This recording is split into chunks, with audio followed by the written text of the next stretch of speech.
اگر آپ 9 مئی کے مدار میں ہیں تو یہ مدار آپ کو حصار میں لے لے گا اور چھوڑے گا نہیں. تو میرے خیال میں اس میں ایلیمنٹ آف سرپرائز تو نہیں ہے, لیکن جو بڑی خبر ہے وہ یہی ہے کہ ایلیمنٹ آف سرپرائز نہیں, یعنی اس میں کوئی آپ کو جو ہے نا کوئی انفلوئنس ہوتا ہوا نظر نہیں آیا, بین الاقوامی کیمپین سے انفلوئنس ہوتا ہوا نظر نہیں آ رہا. یہ that is the important element. ابھی آپ نے ذکر کیا صاحب علیمہ خانم صاحبہ کے بچوں کا, بیٹوں کا. اچھا, اس میں اگر آپ تسلسل دیکھیں جس طرح سے پہلے گرفتاری ہوئی, وہ پھر سی سی ٹی وی کی فوٹیج سامنے آئی, میرا سوال بحثیت ایک صحافی کے بھی عام سے اور ایک بحثیت ایک طالب علم کے بھی قانون کے یہی رہا کہ بھئی اگر گرفتاریاں ہونی ہیں تو اس کا طریقہ کار بھی ہوگا. مطلب آپ یا تو وہ بھاگ رہے ہوں یا روح پوش ہوں اور ایک دم سامنے آئے ہوں تو جی چھاپا مارا گیا اور ان کی کوئی ریکی کی جا رہی تھی. جو ہوا ان کی انٹری ایگزٹ بھی پاکستان میں ہوتی رہی. 2 سال 2 مہینے کے بعد یہ دونوں گرفتاریاں عمل میں لائی جاتی ہیں. ان گرفتاریوں سے کیا یہ ہوا ہے کہ جی کیونکہ علیمہ خانم صاحبہ ووکل تھیں, بہت سارے معاملات پہ انہوں نے بہت جگہ گفتگو کی, تو ایک دم یہ بھی خیال آیا کہ جی ان کو کیوں آف دا ہک کیا ہوا ہے, ان کو بھی سبق سکھانا چاہیے, یا اس کا انتظار تھا کہ یہ فیز وائز ہونا ہے, پہلے یہ لوگ گرفتار ہوں گے اور پھر if push comes to shove تو پھر یہ ہو جائے گا.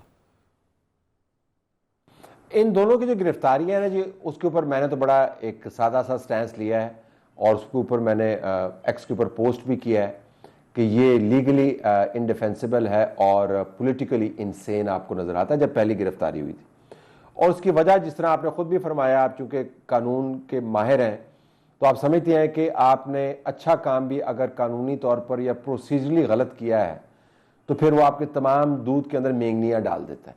تو اگر آپ نے کام ٹھیک بھی کرنا تھا اور وجوہات بنیاد بن رہی تھیں جو آپ کے خیال کے مطابق which can stand in the court of law, تو پروسیجرلی آپ نے اس کی خبر بنوا دی. دوسری بات یہ ہے کہ جس طرح آپ نے خود ہی فرمایا کہ ان اینڈ آؤٹ یہ کرتے رہے ہیں اور ان کو بظاہر چھوٹ ملتی نظر آتی رہی ہے.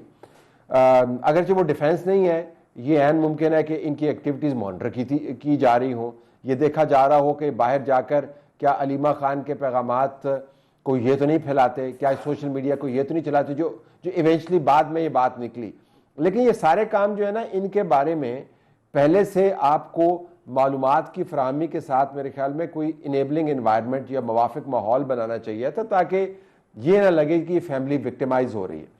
اب علیمہ کا جہاں تک تعلق ہے, ان کے بارے میں پارٹی کے اندر آراء برے طریقے سے بٹی ہوئی ہیں.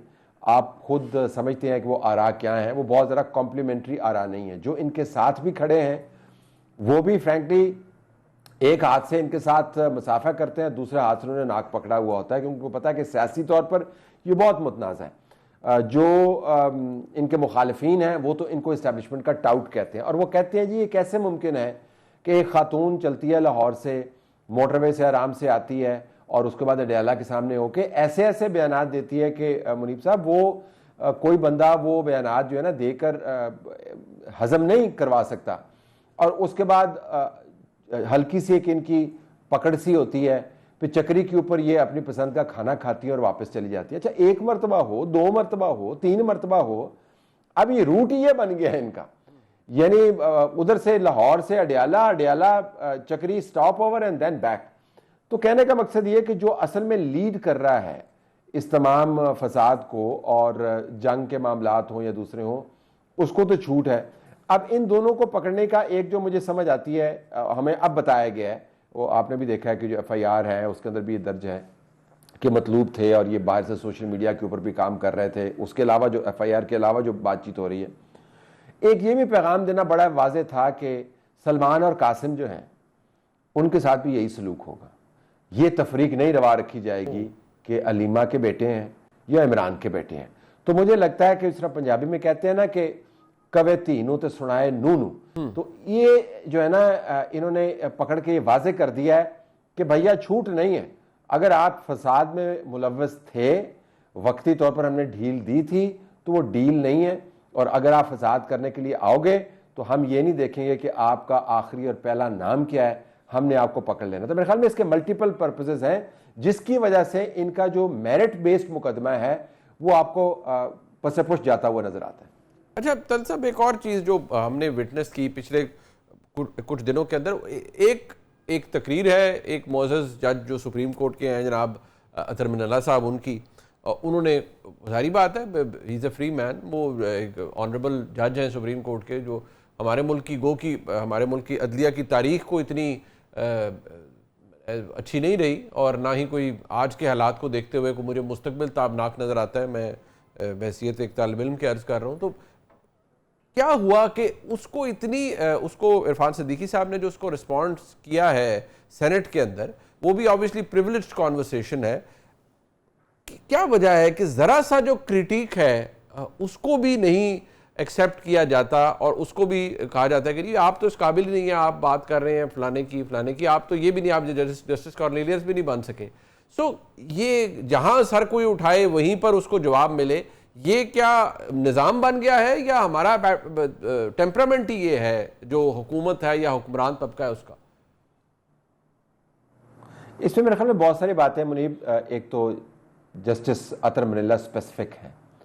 جسٹس اطہر من اللہ کا جنرل پرویز مشرف کی اوریجنل خیبر پختونخوا اس وقت NWFP کی انٹرم جو انتظامی قسم کی کابینہ تھی اس کا حصہ بننے سے لے کر اور موجودہ جو ان کا سٹیٹس ہے، انہوں نے ماشاءاللہ بہت ترقی کی اور وہ نظام کے اندر سے گرو کر کے آئے ہیں.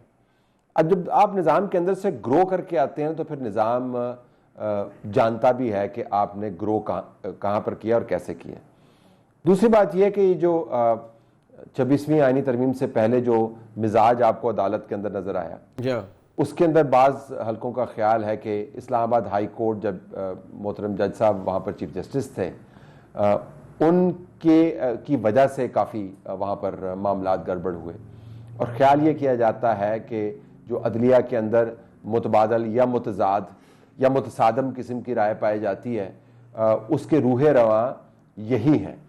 اچھا، یہ عدالتوں کے اندر آپ بہتر سمجھتی ہیں، یہ کوئی پہلی مرتبہ نہیں ہوگا کہ سامنے کوئی اور ہوتا ہے اور پیچھے سے کوئی اور عدالت چلا رہا ہوتا ہے. مثلا آپ کو پتا ہے کہ ساروں کا خیال ہے کہ ثاقب نثار عدالت چلا رہا تھا، آپ کو پتا ہے ثاقب نثار عدالت نہیں چلا رہا تھا. وہ مرحوم جو ہمارے تھے شیخ صاحب، سعید شیخ صاحب، وہ عدالت شیخ احمد سعید صاحب جب گلزار صاحب تھے تو بالکل، جب گلزار صاحب تھے تو آپ کو پتا ہے کہ گلزار صاحب عدالت نہیں چلا رہے تھے، بندیال صاحب عدالت چلا رہے تھے. اور جب بندیال صاحب تھے تو آپ کو پتا ہے کہ بندیال صاحب نہیں چلا رہے تھے، اجاز الحسن صاحب چلا رہے تھے.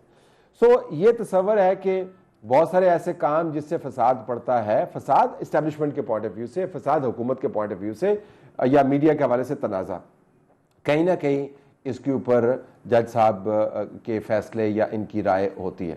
اب پالیسی اب یہی بن گئی ہے کہ اب ہم نے جب بھی کوئی سر اٹھائے گا تو ہم نے فوری اس کے اوپر رد عمل دینا ہے.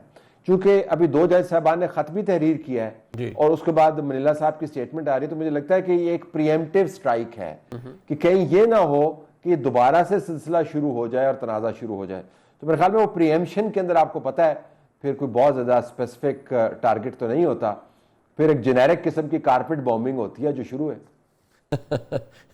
ٹورڈ دی اینڈ ایک طرح صاحب، یہ جو پاکستان تحریک انصاف کے اندر ایک ان فائٹنگ کو نئی بات نہیں ہے. ابھی یہ بائی الیکشن والا معاملہ ہے، سمجھ یہ بھی نہیں آتی کہ خان صاحب کا آرڈر اصلی کون سا ہے اور اس پہ پھر سیاسی کمیٹی کا فیصلہ کون سا ہوتا ہے. اب یہ بائی الیکشن والا معاملہ بھی آ گیا ہے اور پھر وہ بتایا جاتا ہے کہ نہیں جی لیڈر آف دی اپوزیشن ابھی بھی عمر ایوب صاحب ہیں اور شبلی فراز صاحب ہیں سینٹ کے اندر، جو کہ ٹیکنیکلی وہ نہیں ہے. لڑائی اس بات پہ ہے کہ اسپیکر اور الیکشن کمیشن کے درمیان پروسیجر اڈاپٹ کیا ہے یا نہیں، لیکن ویسے تو فیکٹ ہے کہ کوئی کنوکٹڈ شخص بے شک فیصلہ غلطی کیوں نہ ہو، جب تک وہ کنوکٹڈ ہے وہ نہیں رہ سکتا ممبر پارلیمنٹ کا، لیٹ الون کہ وہ بن جائے leader of the opposition in senate اور نیشنل اسمبلی. سو کیا رہا ہے پی ٹی آئی کے اندر with all this happening? Look, there's a lot of infighting. وہ تو ہم نے کوئی نہ آپ نے خبر بریک کیا نہ میں نے خبر بریک کی، یہ ماشاءاللہ وہ خبر ہے جو ہر روز وہ خود ہی بریک کر رہے ہوتے ہیں. لیکن جو ڈن آف ان فائٹنگ ہے وہ بہت زیادہ بڑھ گیا ہے، اور جس سے آپ کو پتہ چلتا ہے کہ فیصلہ سازی جو ہے وہ ساکت ہے.